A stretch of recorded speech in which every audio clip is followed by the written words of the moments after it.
Bienvenue dans Turbo Talk, le rendez-vous où l'on plonge au cœur de la Formule 1.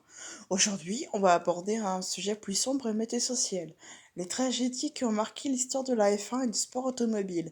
Parce que derrière la vitesse, le spectacle et la gloire, il y a parfois des drames. Installez-vous, ce sera intense, mais il est important de comprendre ces événements pour saisir l'évolution du sport et la sécurité moderne. Commençons par Jules Bianchi, jeune pilote français prometteur.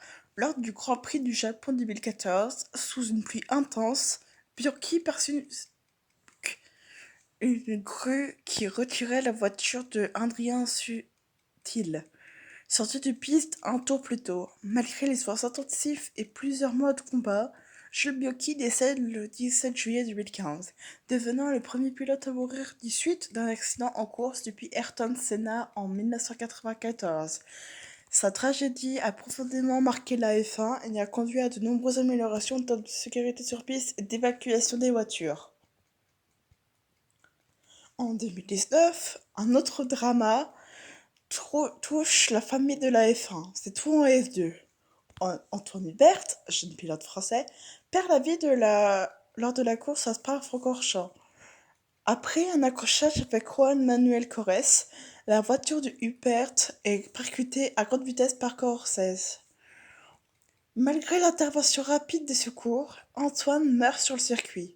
Cet accident rappelle quand même que les jeunes pilotes en F2, futurs espoirs de la F1, courent des risques énormes et que la sécurité est une bagarre constante, bataille constante, comme vous voulez.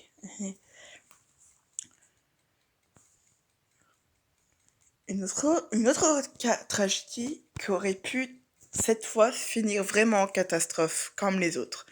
Celle de Romain Grosjean à Bahreïn en 2020.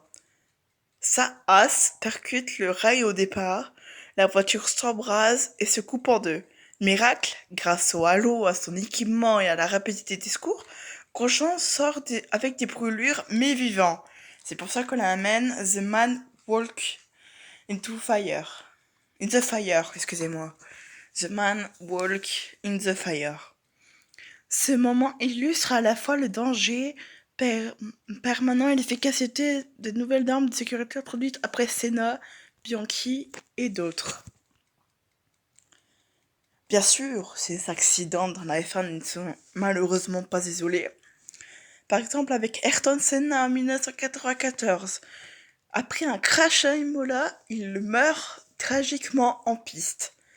Roland Ratzenberger, également en 94 car il meurt dans le même week-end à Imola également.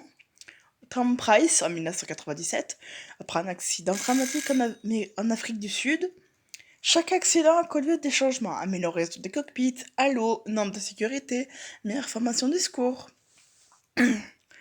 La F1 a payé un prix fort pour devenir le sport sûr que nous connaissons aujourd'hui.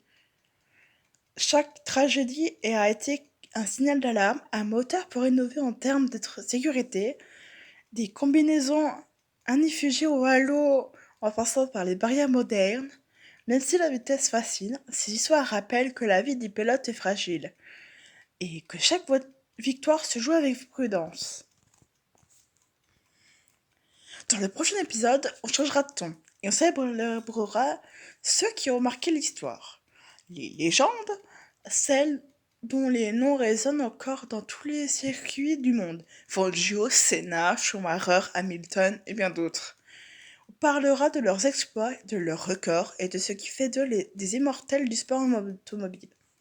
Merci d'avoir écouté cet épisode et si tu as appris quelque chose ou que tu veux honorer ces pilotes, pense à t'abonner, liker et partager. Et comme toujours, 15 à fond, mis en sécurité.